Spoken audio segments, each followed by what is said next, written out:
देखिए, हम अभी आपको बौद्ध धर्म के संस्थापक गौतम बुद्ध के बारे में बताएंगे। यदि इस वीडियो को शुरू से आखिर तक देख लें तो आपको बढ़िया से गौतम बुद्ध के बारे में हर एक चीज समझ में आ जाएगा। और इस वीडियो को देखने के बाद आपका आज के बाद ऑब्जेक्टिव या सब्जेक्टिव किसी भी प्रकार से पूछा जाए नहीं छूटेगा। क्यों? क्योंकि इस वीडियो में हम आपको हर एक बातों को समझाने का प्रयास करेंगे और बारीकी से समझाएंगे और इस तरह समझाएंगे कि आपको अच्छा से समझ में भी आ जाए। इसलिए इस वीडियो को शुरू से आखिर तक जरूर देखने का प्रयास करें। तो ध्यान दीजिए, अभी हम आपको बौद्ध धर्म के बारे में बताएंगे। यदि इस वीडियो को शुरू से आखिर तक देख लें तो बौद्ध धर्म के बारे में आपको बढ़िया समझ में आ जाएगा। और इस वीडियो को देखने के बाद आपसे जो भी ऑब्जेक्टिव या सब्जेक्टिव पूछा जाएगा उसका जवाब आसानी से आप दे दीजिएगा। इसलिए इस वीडियो को शुरू से आखिर तक देखने का जरूर प्रयास करें ताकि आपको हर एक बातें अच्छा समझ में आ सके। तो ध्यान दीजिए, बौद्ध धर्म का विस्तार तब हुआ, बौद्ध धर्म का विस्तार तब हुआ जब वैदिक सभ्यता में विभिन्न प्रकार के समस्या छाने लगे थे। लोगों को यही नहीं पता था कि सत्य क्या है और सत्य क्या है। लोग जहां तक भटक रहे थे। और आपको हम इससे पहले जब हम आपको वैदिक सभ्यता के बारे में बता रहे थे तो वहां पर यह बताने का प्रयास किए थे कि वैदिक सभ्यता में 4 प्रकार के वर्ण थे, ब्राह्मण, क्षत्रिय, वैश्य और शूद्र। लेकिन आगे जब बढ़े तो चारों में विभिन्न प्रकार के भेदभाव होने लगे। लोगों को यही नहीं समझ में आ रहा था कि संसार में पूर्ण रूप से सत्य क्या है और वो सत्य क्या है, जिसके कारण से लोग जहां तक भटकने लगे। और गौतम बुद्ध को ऐसा लगने लगा कि आखिर संसार में सत्य क्या है, लोग क्यों इतना इधर से उधर भटक रहे हैं। आखिर लोग हमेशा यह चाहते हैं कि हम खुश रहें, हम सुखी रहें, फिर भी लोग अशांत क्यों हैं, दुखी क्यों हैं। यही सब बातों को लेकर के गौतम बुद्ध एकदम सोच में डूब गए और इनको लगा कि कुछ न कुछ तो इसका उपाय होगा ही, कुछ न कुछ इसका हल होगा ही। और यही सोच करके गौतम बुद्ध एक दिन तपस्वी बन जाते हैं और तपस्वी बनने के बाद ज्ञान प्राप्त करके एक नया धर्म बनाते हैं जिसे हम कहते हैं बौद्ध धर्म। हालांकि अभी विस्तार से आपको इसी के बारे में बताएंगे। तो आपको याद रखना है, बौद्ध धर्म के संस्थापक गौतम बुद्ध थे। बौद्ध धर्म के संस्थापक कौन थे? गौतम बुद्ध। आपको साथ ही साथ इस वीडियो में यह भी बताएंगे कि गौतम बुद्ध को गौतम बुद्ध क्यों कहा गया। यदि गौतम बुद्ध की महानता के बारे में चर्चा करें तो गौतम बुद्ध को बौद्ध धर्म में सबसे प्रमुख यह प्रिय माना जाता है। बौद्ध धर्म में सबसे आदरणीय जो महापुरुष है वह गौतम बुद्ध ही है। गौतम बुद्ध इतना पॉपुलर हुए थे, इतना फेमस थे, अभी भी हैं, इतना प्रसिद्ध हुए कि इन्हें लोग एशिया का ज्योति पुंज कहने लगे। एशिया का ज्योति पुंज कहने लगे, अर्थात लाइट ऑफ एशिया। यदि आपसे कोई पूछे कि लाइट ऑफ एशिया अर्थात एशिया का ज्योति पुंज किनको कहा जाता है, कहिएगा गौतम बुद्ध को। गौतम बुद्ध का जन्म 563 ईसा पूर्व में कपिल वस्तु के निकट लुम्बिनी नामक स्थान पर हुआ था। हालांकि इनके पिताजी का नाम शुद्धोधन था। पिताजी का नाम क्या था? शुद्धोधन, जो कि शाक्य गण के मुखिया थे। और मुखिया ही नहीं सोचेगा कि अभी जो चुनाव में खड़ा होते मुखिया, विधायक, सरपंच, या नहीं, उस समय के मुखिया राजा के बराबर होते थे। तो एक तरह से हम यह भी कह सकते हैं शुद्धोधन एक राजा थे और इनका राजधानी पड़ता था कपिल वस्तु में। कहां? कपिल वस्तु में। आप यह भी कह सकते हैं कपिल वस्तु के ही राजा थे शुद्धोधन। फिर से सुनिए, गौतम बुद्ध का जन्म 563 ईसा पूर्व में कपिल वस्तु के ही निकट लुम्बिनी नामक स्थान पर हुआ।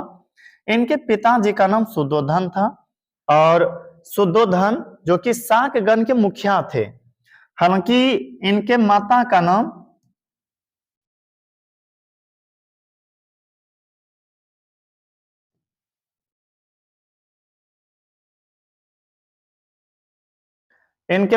नाम माया देवी थी।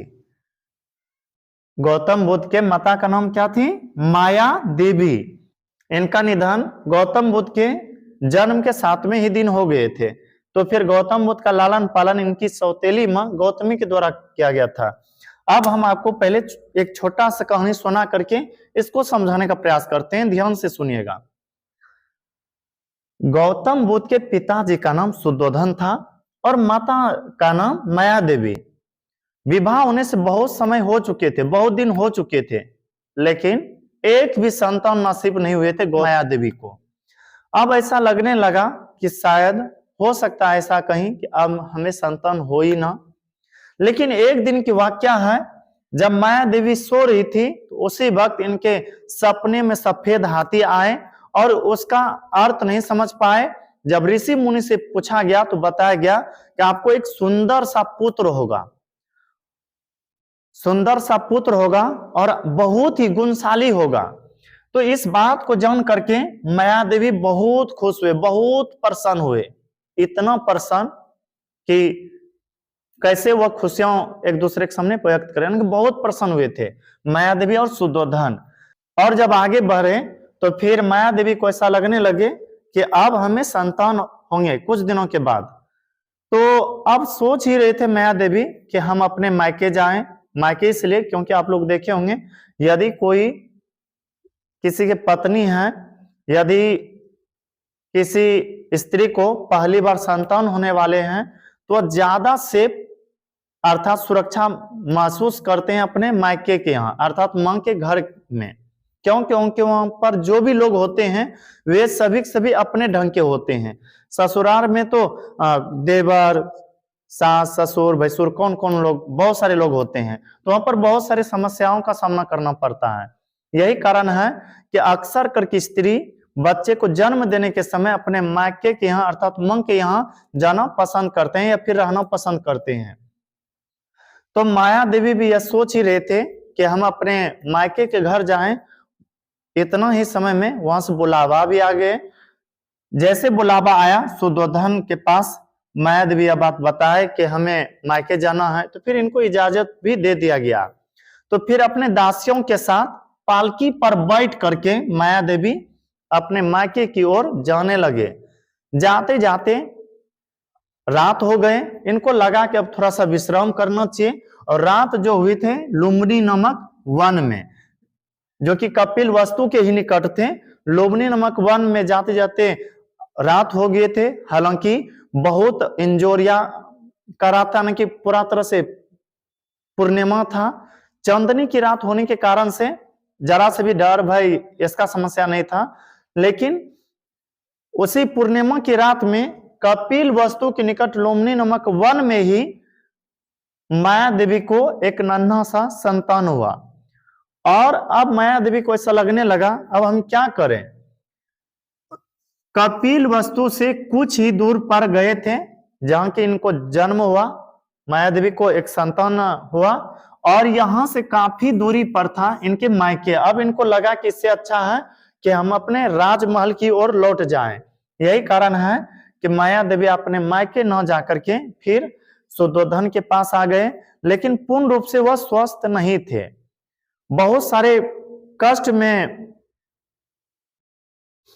बहुत सारे कष्टों से घिर गए थे माया देवी।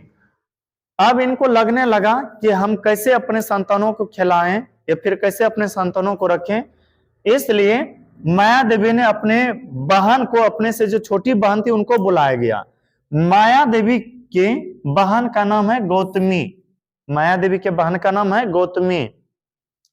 जब माया देवी की हालत बहुत बिगड़ गए तो फिर माया देवी ने अपने संतानों को गौतमी के हाथों में थमाते हुए कहा कि तुम इसे अपने बेटा की तरह रखना। और उसी वक्त माया देवी की मृत्यु हो जाती है।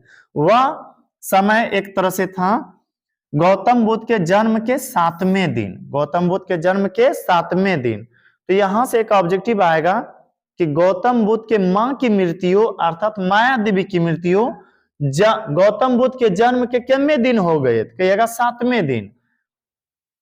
गौतम बुद्ध के मां माया देवी की मृत्यु के बाद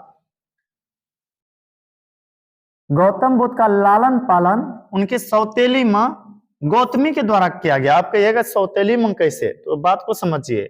माया देवी की बहन थी गौतमी, तो एक तरह से गौतम बुद्ध के लिए मौसी हुआ, यानी कि खाला। लेकिन फिर आगे जब बढ़े तो सुद्धोधन ने इनसे विवाह कर लिए, गौतमी से क्या कर लिए, विवाह। अब देखिए सुद्धोधन की पत्नी गौतमी बने, लेकिन गौतम बुद्ध के जो रियली मां थे वह कौन, माया देवी। अब सोचिए कोई एक बच्चा है, उनकी माँ मर जाती है और फिर उनके पिताजी एक और माँ को यानी कि किसी एक को शादी करके लाते हैं। तो सोचिए इस बच्चे के लिए तो वह सौतेली माँ के ही समान हुआ ना, सौतेली ही माँ हुआ। तो इसलिए आपको याद रखना है, गौतम बुद्ध के सौतेली माँ पूछे या फिर मौसी का नाम पूछे तो कहेगा गौतमी। पता है, गौतम बुद्ध का लालन पालन गौतमी ने किया, इसलिए गौतम बुद्ध को गौतम कहा जाने लगा। और जब से ज्ञान की प्राप्ति हुआ, संपूर्ण ज्ञान की प्राप्ति किया गौतम बुद्ध ने, तब से इनके नाम में बुद्ध लग गया। यदि आपको कोई पूछे गौतम बुद्ध को गौतम बुद्ध क्यों कहा जाता है, कहिएगा गौतम बुद्ध का लालन पालन इनके सौतेली मां गौतमी ने किया था, इसलिए इनका नाम गौतम पड़ा। और जब से इनको बुद्धि की प्राप्ति हुआ, ज्ञान की प्राप्ति किए तपस्या के द्वारा, तब से इनके नाम में बुद्ध लगने लगा। हालांकि गौतम बुद्ध के बचपन का नाम सिद्धार्थ था। गौतम बुद्ध के बचपन का नाम क्या था? सिद्धार्थ। कोई पूछे ना कि गौतम बुद्ध के बचपन का नाम क्या था, तो कहेगा सिद्धार्थ। तो सिद्धार्थ को गौतम बुद्ध क्यों कहा जाने लगा, तो कहिएगा सिद्धार्थ का लालन पालन गौतमी ने किया था, इसलिए इनको गौतम कहा जाने लगा। और जब ज्ञान की प्राप्ति हुआ, बुद्धि की प्राप्ति हुआ, तो लोग इन्हें बुद्ध के नाम से पुकारने लगे, या गौतम बुद्ध में बुद्ध नाम जुट गया, तो इसलिए इनका नाम गौतम बुद्ध पड़ा। हालांकि जब सिद्धार्थ का जन्म हुआ, अर्थात गौतम बुद्ध का जन्म हुआ था, उसी वक्त कालदेव और कौंडिन्य ने, दोनों महा ऋषि थे, इन दोनों ने भविष्यवाणी करते हुए बताए थे सुद्धोधन को कि यह संतान आगे चल करके या तो चक्रवर्ती राजा बनेगा, चक्रवर्ती सम्राट बनेगा, या फिर महान सन्यासी बनेगा। फिर से सुनिए, कालदेव और कौंडिन्य नामक दो महातपस्वी ने, दो महर्षियों ने सिद्धार्थ के बारे में भविष्यवाणी करते हुए यह बताए सुद्धोधन को कि यह सिद्धार्थ आगे चल करके या तो चक्रवर्ती राजा बनेगा या फिर महातपस्वी बनेगा। अब इनको टेंशन हो गया, किनको? सुद्धोधन को। टेंशन इसलिए क्योंकि इनको लगा कि यदि सम्राट बनता है, ना कि राजा का बेटा राजा बनता है, तो बहुत अच्छा बात है, लेकिन यदि मेरा बेटा तपस्वी बन जाएगा, फिर सोचो मेरा कौन राजपाट संभालेगा। इस बात को लेकर के बहुत दुखी हो गए।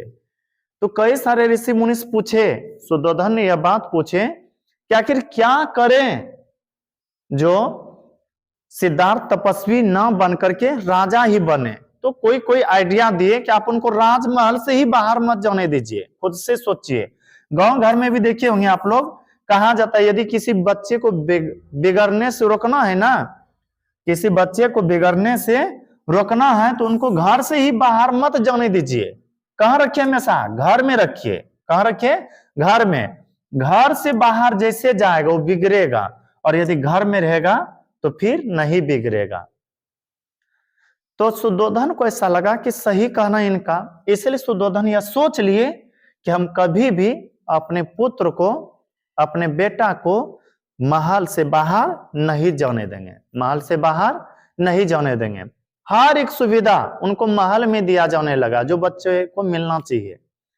खेलना भी है महल के अंदर ही, और पहले जो महल होते थे राजा महाराजा के बहुत बड़ा होते थे, हर एक कार्य महल के में ही करना था। और सिद्धार्थ को वृद्ध लोगों से, बीमार व्यक्तियों से, छोटे छोटे बच्चों से हमेशा दूर रखा गया था।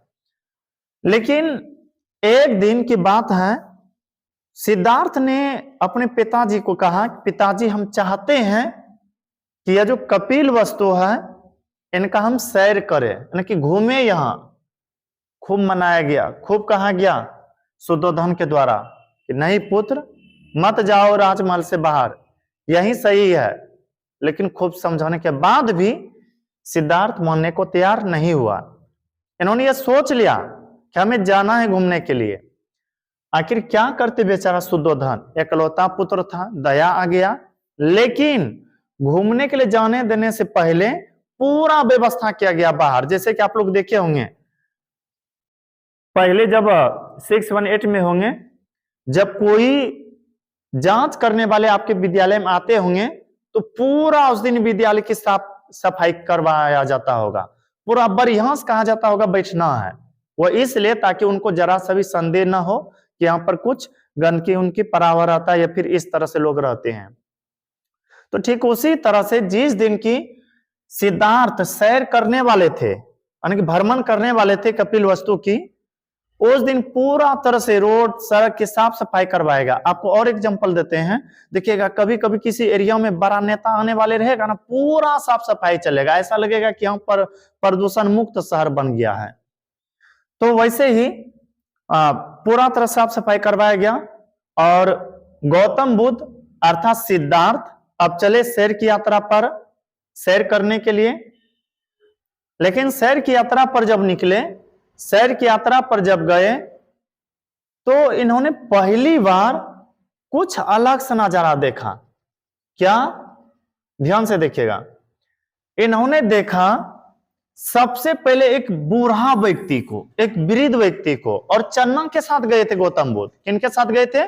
चन्नंग के साथ। कपिलवस्तु की सैर पर निकले जब, तो इन्होंने पहली बार बूढ़ा व्यक्ति को देखे, ऐसा बूढ़ा जिनका कि शरीर एकदम जर्जर पड़ा होता है, कि एकदम वृद्ध थे। यह रुके और चन्ना को पूछते हैं, चन्ना व्यक्ति को क्या हो गया है, इस तरह से पूरा परेशान क्यों है? और देखा गया वृद्ध जो व्यक्ति थे बहुत ही परेशानी में थे। तो चन्ना सिद्धार्थ को समझाते हुए यह कहे कि यह वृद्ध व्यक्ति है और वृद्ध होने के कारण से चलने में असमर्थ है और शरीर में विभिन्न प्रकार के कष्ट है। कहा गया क्या हम भी वृद्ध बनेंगे? गौतम बुद्ध ने कहा, अर्थात सिद्धार्थ ने कहा हम भी वृद्ध बनेंगे। तो चन्ना के द्वारा कहा गया हाँ महाराज आप भी एक दिन वृद्ध बन जाइएगा। इनको लगा पहली बार कि अरे वाह कितना सुंदर मेरा चेहरा है और एक दिन यह बर्बाद हो जाएगा, वृद्ध बन जाएंगे। फिर आगे बढ़े तो यहां पर दुख भला स्थिति देखा गया सिद्धार्थ के द्वारा। फिर जब आगे बढ़े तो देखा गया एक बीमार व्यक्ति ऐसे पड़े हुए हैं और बहुत कष्ट में है, बहुत कष्ट में। तो चन्ना ने पूछा कि व्यक्ति काहे लिए इतना परेशान है? तो कहा गया महाराज यह बीमारी से ग्रसित है। और एक तरह से पहली बार ऐसा देख रहे थे कि, और पहली बार ही सिद्धार्थ ने यह जाना कि व्यक्ति कोई वृद्ध भी होता है और व्यक्ति आगे चलने के बाद या आगे बढ़ने के बाद बीमार भी पड़ते हैं। और एक जगह पर देखा कि कोई एक व्यक्ति लेटे हुए थे और इनके आसपास बहुत सारे लोग, इनके आसपास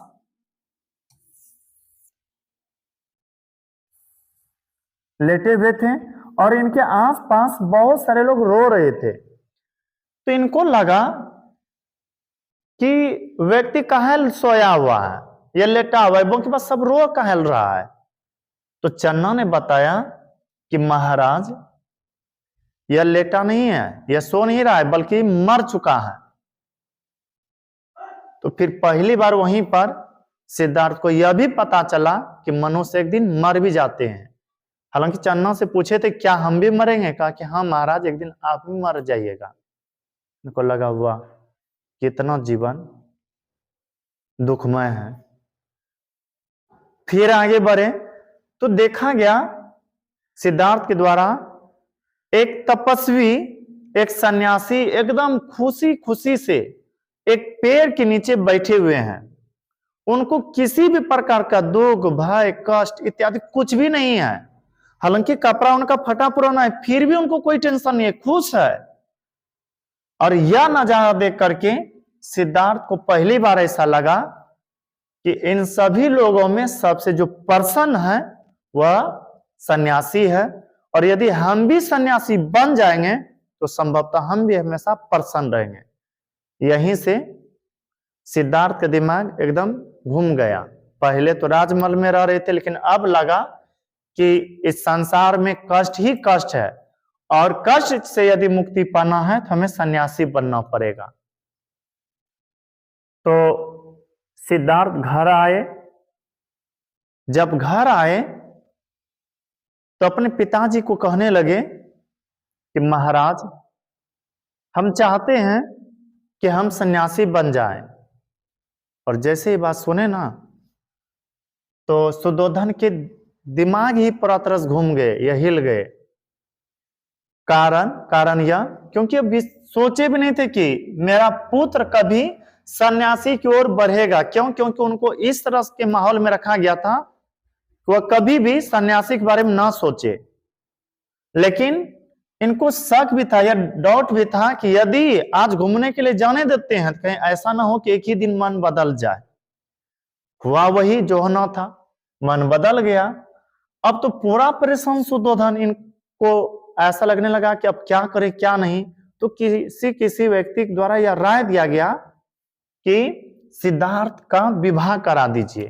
क्या करा दीजिए? विवाह।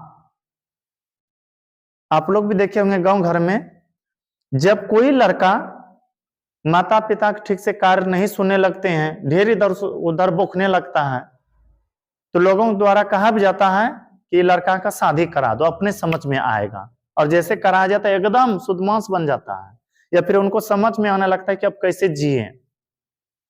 तो वैसे ही सुद्धोधन को यह राय दिया गया कि आप उनका जल्दी से विवाह करा दीजिए। तो सिद्धार्थ को विवाह का प्रस्ताव, सिद्धार्थ के सामने विवाह का प्रस्ताव सुद्धोधन रखे, पर सिद्धार्थ जरा से भी तैयार नहीं हो रहे थे विवाह करने के लिए। लेकिन जब खूब समझाया गया तो अंततः सिद्धार्थ तैयार हो गए शादी करने के लिए। तो सिद्धार्थ की विवाह 16 वर्ष की अवस्था में यशोधरा नामक एक सुंदरी के साथ हुआ। 16 वर्ष की अवस्था में, उस समय सिद्धार्थ कितने वर्ष के थे? 16 वर्ष के। और यशोधरा नामक एक सुंदरी से हुआ। पर पता है, विवाह होने के बाद हमेशा सोच में ही डूबे रहते थे कि संसार में दुख ही दुख क्यों है। हर एक लोग चाहते हैं कि हम सुखी पूर्वक रहें, लेकिन फिर भी लोग दुखी में हैं।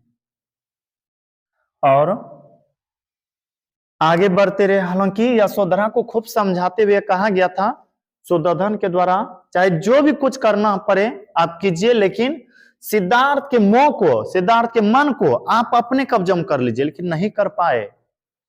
खूब प्रयास करने के बाद भी सिद्धार्थ अपने एक अलग दुनिया में जीना पसंद करते थे। अंततः जब आगे बढ़ा तो सिद्धार्थ को एक पुत्र हुआ और उनका नाम राहुल रखा गया था। और राहुल इसलिए रखा गया था क्योंकि गौतम बुद्ध अर्थात सिद्धार्थ को ऐसा लगा था कि हमारे रास्ता का कांटा बनने के लिए चाहता है मेरा बेटा, अर्थात यह जो मेरा पुत्र है यह रास्ता का कांटा है। अर्थात राहु, आप लोग सुनेंगे राहु ग्रह है, शनि ग्रह है, उसी तरह से राहु एक तरह से कांटा माना, बाधा माना सिद्धार्थ ने। यही कारण है कि उनका नाम राहुल रखा गया। तो यहां से अब देखिए ऑब्जेक्टिव क्या क्या आएगा। माया देवी की मृत्यु सिद्धार्थ के जन्म के कितने दिन हो गए? 7वें दिन। सिद्धार्थ का लालन पालन किनके द्वारा किया गया? सौतेली मां गौतमी के द्वारा। गौतम बुद्ध के बचपन का नाम क्या था? सिद्धार्थ। गौतम बुद्ध का विवाह कितने वर्ष की अवस्था में हुआ? 16 वर्ष की अवस्था में। गौतम बुद्ध की विवाह किनके साथ हुआ? यशोधरा के साथ। गौतम बुद्ध के पुत्र का नाम क्या था? राहुल था। गौतम बुद्ध एक दिन कहां की सैर पर निकले थे? कपिलवस्तु की सैर पर। गौतम बुद्ध जब निकले तो गौतम बुद्ध जब सैर पर निकले थे कितने व्यक्तियों को देखे? तो 4 व्यक्ति को। कौन कौन सा व्यक्ति? एक बूढ़ा व्यक्ति, एक बीमार व्यक्ति, एक शव और एक सन्यासी। और पता है, जब राहुल नामक एक पुत्र हुआ, अब इनको लगा कि अब हम इस घर में नहीं रहेंगे। क्यों? क्योंकि सिद्धार्थ को खूब समझा करके सुद्धोधन या मनाते हुए कहे थे कि चलो तुम राजा नहीं बनोगे, नहीं है, लेकिन तुम हमें किसी तरह से एक पुत्र दे दो। और शुद्धोधन को उत्तराधिकारी देने के लिए, शुद्धोधन को उत्तराधिकारी देने के लिए सिद्धार्थ विवाह किए थे यशोधरा से। और जैसे एक उत्तराधिकारी मिला, उन्होंने सोच लिया कि हम जो पिताजी से प्रॉमिस किए थे उसको पूरा कर दिए, अब हमें इस घर में नहीं रहना है। और 29 वर्ष की अवस्था में पूर्णिमा की रात में ही अपने घर से निकल गए। कौन? गौतम बुद्ध। यहां पर याद रखिएगा, गौतम बुद्ध का जन्म पूर्णिमा की रात में हुआ और गौतम बुद्ध पूर्णिमा की ही रात में निकल गए अपने राजमहल से। पता है, जब निकल रहे थे ना तो चन्ना ने देख लिया था और चन्ना को कहा कि चन्ना चुप चुप, और उसको भी, चन्ना को भी अपने साथ लेते गए। हालांकि जंगल से फिर उसे समझा बुझा करके लौटा दिया गया, चन्ना जो एक तरह साथी के रूप में थे। तो गौतम बुद्ध अपने घर से निकले थे 29 वर्ष की अवस्था में। गौतम बुद्ध ने जब घर को त्यागे थे ना, उस स्थिति को कहा गया महाभी निष्कमन। क्या कहा गया? महाभी निष्कमन। तो हो सकता है ऑब्जेक्टिव में पूछा जाए गौतम बुद्ध जो घर को त्यागे थे वह क्या कहलाया, कहिएगा महाभी निष्कमन। और गौतम बुद्ध घर को त्यागने के बाद वैशाली गए। वैशाली में आलार कलाम से संख दर्शन की दीक्षा लिए। अर्थात यह आलार कलाम के पास जा करके संख दर्शन एक ग्रंथ है उनके बारे में जाना, और आलार कलाम को ही प्रथम गुरु भी माना जाता है। यदि आपसे कोई पूछे कि गौतम बुद्ध के प्रथम गुरु कौन थे, कहिएगा आलार कलाम। आलार कलाम। हालांकि आलार कलाम से जो संघ दर्शन की शिक्षा ग्रहण किए और एक दो ठो से ग्रहण किए थे, लेकिन गौतम बुद्ध जो संसार में खोजना चाह रहे थे दुख का कारण और इसका निवारण, उसके बारे में नहीं समझ में आया, उसके बारे में नहीं पता चल पाया। इसलिए लगा कि हमें ही कुछ ना कुछ करना पड़ेगा। फिर वैशाली से आगे बढ़े। वैशाली से आगे बढ़ करके उरुवेला आ गए। कहां गए? उरुवेला। और ये सोच लिए, सिद्धार्थ सोच ले कि हमें अब तपस्या करके ज्ञान प्राप्त करना है। पढ़ लिख करके तो ज्ञान प्राप्त नहीं होगा, तपस्या करके ज्ञान प्राप्त करना है। उरुवेला आए। उरुवेला में 5 तपस्वी थे पहले से, जिनका नाम था कौंडिन्य, वस्पा, भादिया, महानामा, असागी। इन 5 तपस्वी के साथ गौतम बुद्ध भी मिल करके तपस्या करने लगे। काफी दिन तपस्या किए, लेकिन फिर भी ज्ञान की प्राप्ति नहीं हुआ।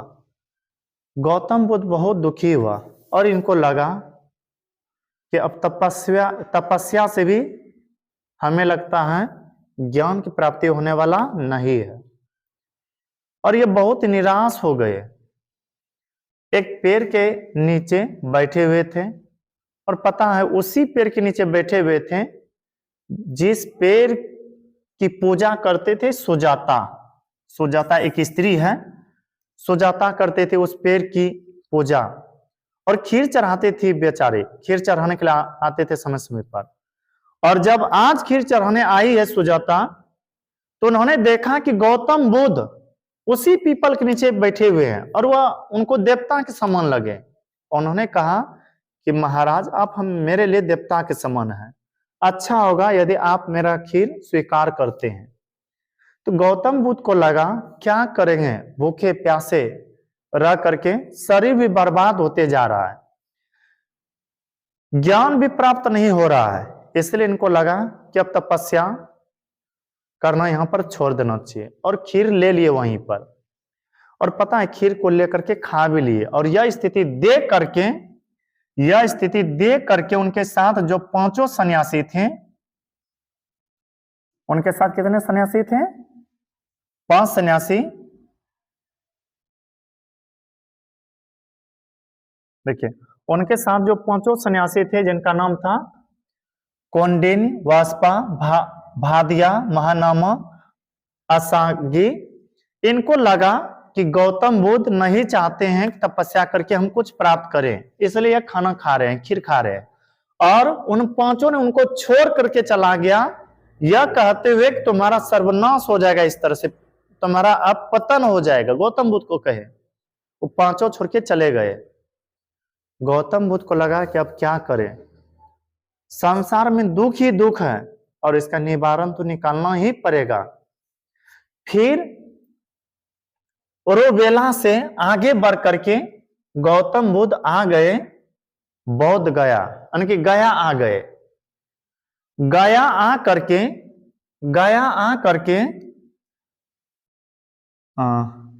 निरंजना नदी या फल्गु नदी के किनारे पीपल वृक्ष के नीचे तपस्या करने लगे। फिर से सुनिए, ओरोवेला में जब ज्ञान की प्राप्ति नहीं हुआ तो वहां से आगे बढ़े और आगे आकर के निरंजना नदी किनारे अर्थात फल्गु में, निरंजना नदी किनारे अर्थात फल्गु नदी किनारे एक पीपल वृक्ष के नीचे जो गया में पड़ता है, उसके नीचे यह बैठते हुए सोचा कि आज जो बैठ रहे हैं तपस्या करने के लिए, तब तक नहीं हटेंगे जब तक कि हमें ज्ञान की प्राप्ति ना हो जाए। और बैठे, पता है 8 दिन तक वहां पर बैठले रह गए। और अब लगने लगा इनको मार को, अर्थात कामदेव का उनको आशीर्वाद था, मारा भी कहा जाता है उनको। मार को ऐसा लगने लगा कि कहीं इनका तपस्या सफल ना हो जाए। किनका? गौतम बुद्ध का तपस्या।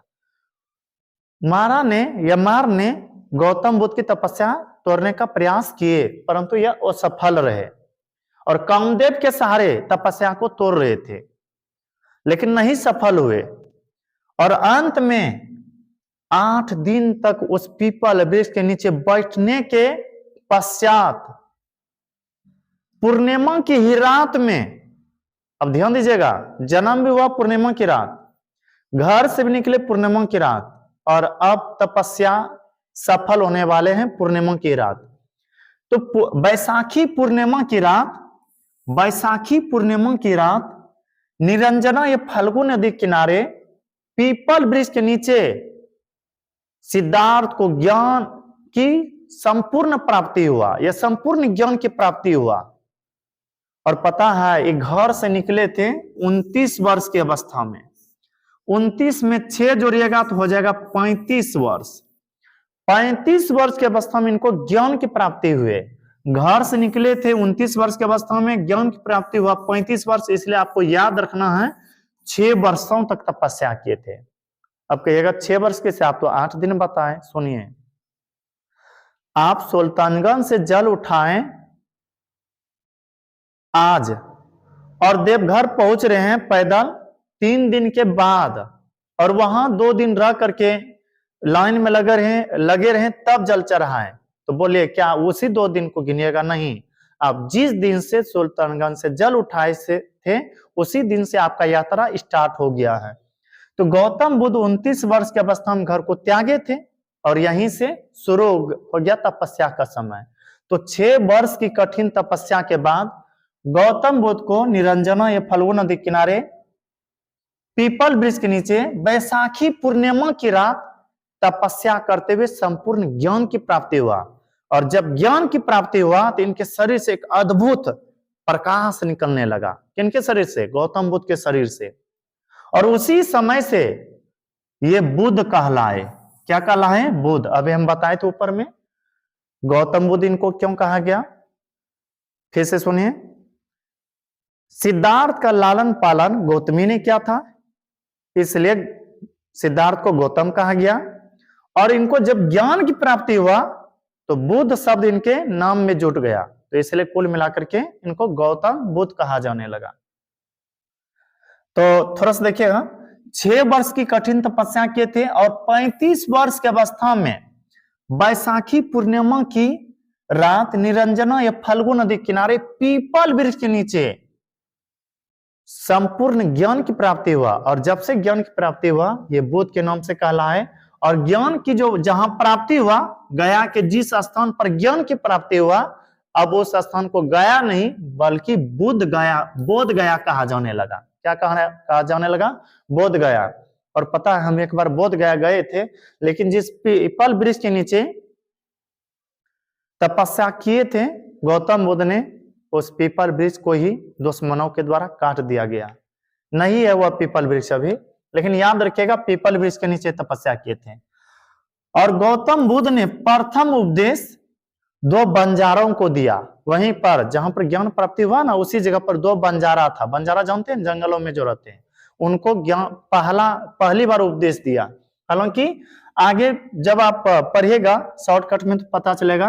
गौतम बुद्ध ने प्रथम उपदेश सारनाथ में दिया।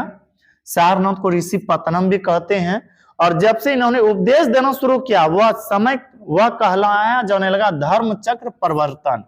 धर्म चक्र परिवर्तन, फिर से सुनिए, गौतम बुद्ध ने जो अपना उपदेश देना शुरू किया, वह समय कहलाने लगा, या वह स्थिति कहलाने लगा, या उपदेश देने की क्रिया को कहा जाने लगा धर्म चक्र परिवर्तन। अब कहिएगा उपदेश क्या होता है?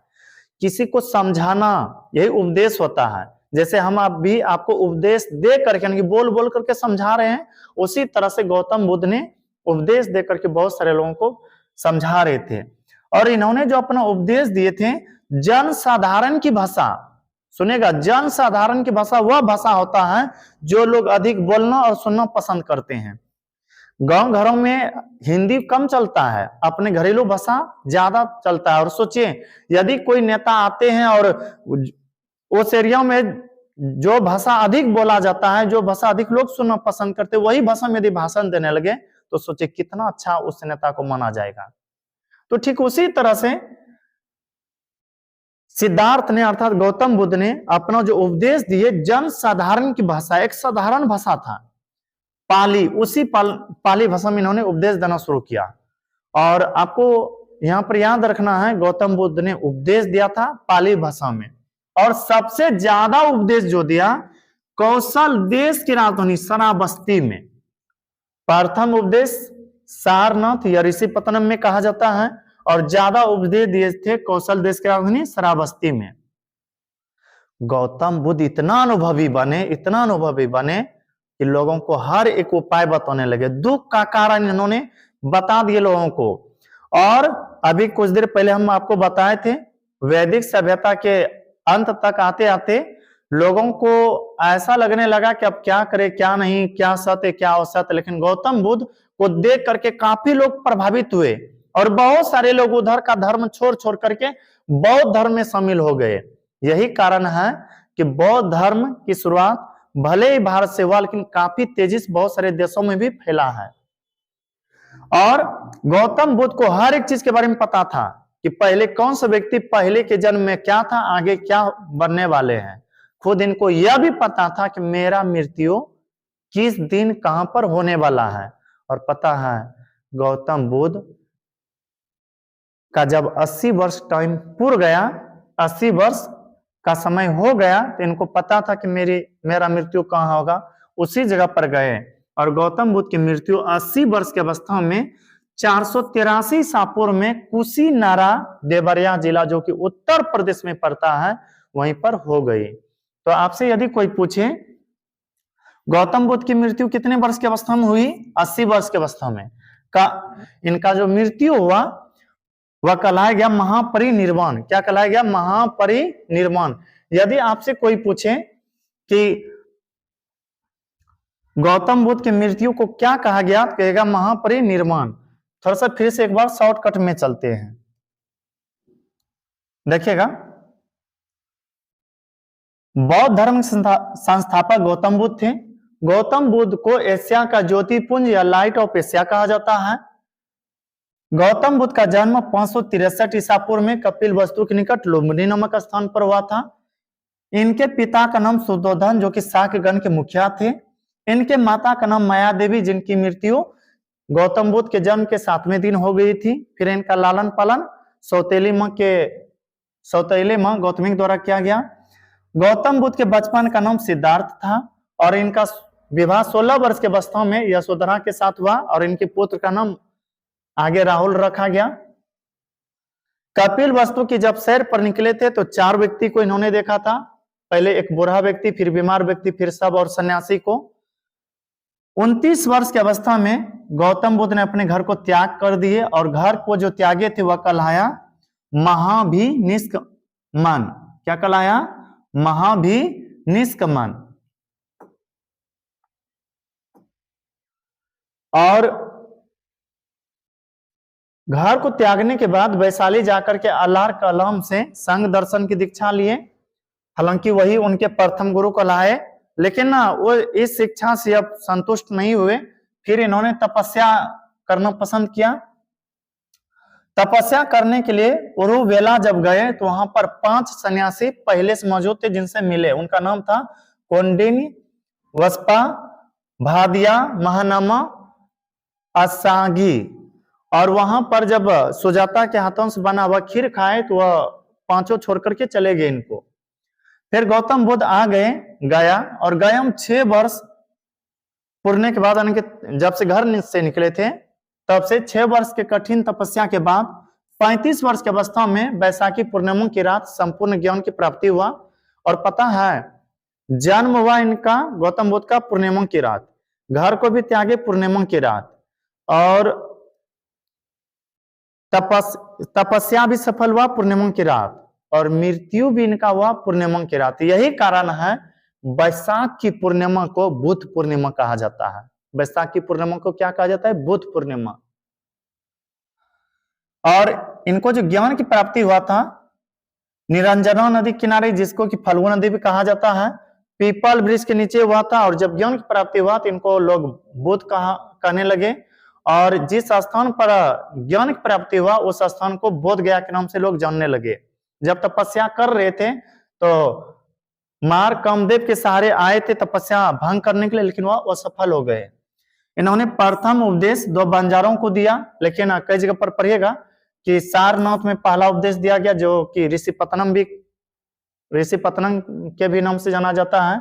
और इनका जो उपदेश जब से देना प्रारंभ हुआ या इनके द्वारा जब से उपदेश दिया जाने लगा उसे कहा गया धर्मचक्र परिवर्तन। धर्मचक्र परिवर्तन।